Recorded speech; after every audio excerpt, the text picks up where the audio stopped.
እንኳን ለጥር 7 በዓለ ሥላሴ ሁላችሁም በያላችሁበት አደረሳችሁ። ሰላም እግዚአብሔር ከሁላችን ጋር ይሁን።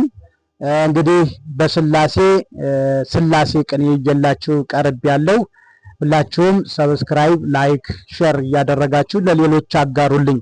ህንጻ ካይድ ወአመጻ ወልደ ስመ ሰናኦር ወናምሩድ ዘበምድረ ሰናኦር ልቀ ወዘቤተ ናምሩድ አብየ ተተክለ በርእሱ በጺሖ ሰማየ ዘእንበለ አቅሙ አብዝሃ አኮኑ መዓተ ሥላሴ ስታየ ወመዋዕሊሁ ኢአሰነየ አምጣነ በነገር ሀለፈ ከመአንጌገየ እንዘ ይብል እምከሃ ወዝየ የሚል ነው ግዕዙ ገጸ ንባብ ማለት ነው። እንግዲህ ይሄ ምንድነው? በናምሩድ ቤት ከፍ ያለና በሰናኦር ምድር ያደገ የናምሩድና የሰናኦር የስማቸው መጠሪያ ልጅ የአመፃና የክደት ህንፃ ልጅ ህንፃ ተተክለ በርእሱ በጺሖ ሰማይ ሰማይ ደርሶ በራሱ ተተከለ። ዘእንበለ አቅሙ አብዝሃ አኮኑ መዓተ ሥላሴ ስታየ የሥላሴ ቁጣ መጠጥን ያለ አቅሙ አብዝቷልና በራሱ ተተከለ ነው። ሰማይ ደርሶ በራሱ ተተከለ።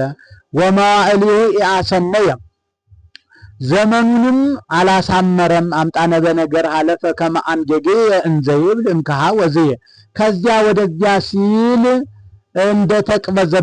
እንደተቅበዘበዘ በነገር አልፏልና ዘመኑንም አላሳመረም። ሰነየ መልካም ሆነ ወይንም አሰነየ አሳመረ፣ አማረ አሳመረ ከሚለው ማለት ነው። እንግዲህ ለሰሙ ምንድነው የነከሌ ልጅ የነከሌ አንቱ ከተባሉ ወይንም በሀብት ወይንም በወገን ብዛት የከነከሌ ልጅ የነከኔ የስማቸው መጣሪያ ከሪ ይባልና ያ ልጅ ታዲያ ምን ይሆናል?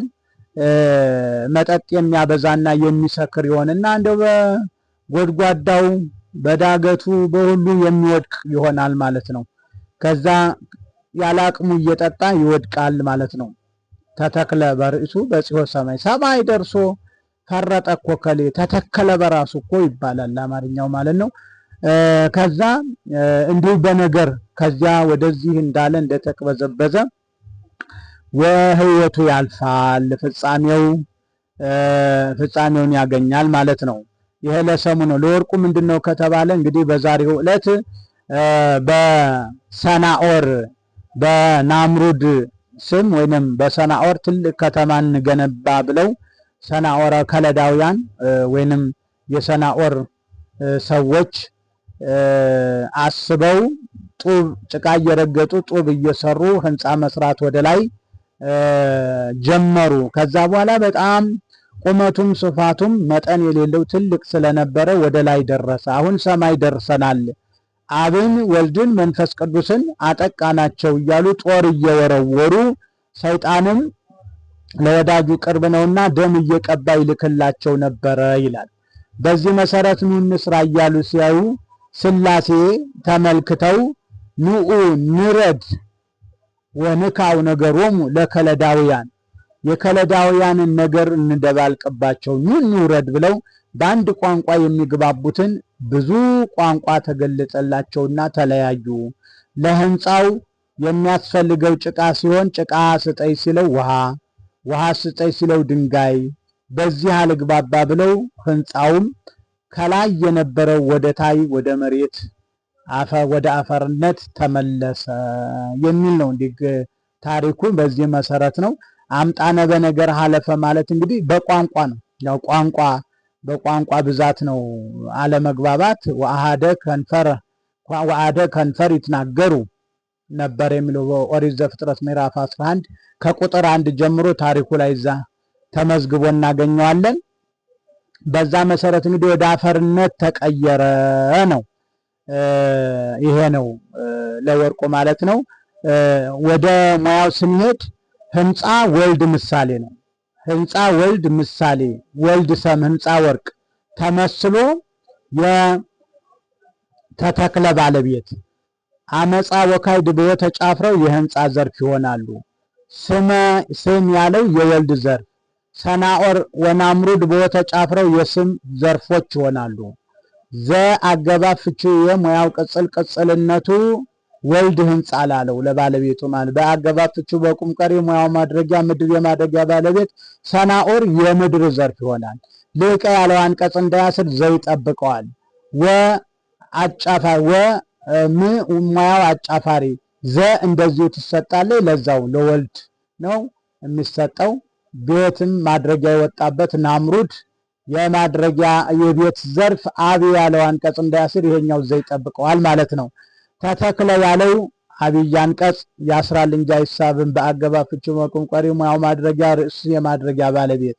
በጽዮ ያለው ቦዝ አንቀጽ ይስባል እንጂ አያስርም። ሰማይ የበጽዮ ሰማይ ከሰማይ ደርሶ ስለሆነ የመነሻ ይወጣበት።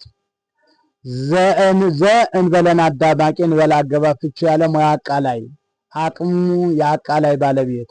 አብዛሃ ያለው አንቀጽ እንዳያስር አኮኑ ይጠብቃል። አኮኑ አገባብ ፍቺውና ሙያ አስረጃ አስረጅነቱ ተተክለ ላለው መዓት ሲሳይ ምሳሌ ስታይ ሰም መዓት ወርቅ ተመስሎ የአብዛሃ ተሳቢ መጠጥን አብዝቷልና ስላሴ የመዓት ዘርፍ።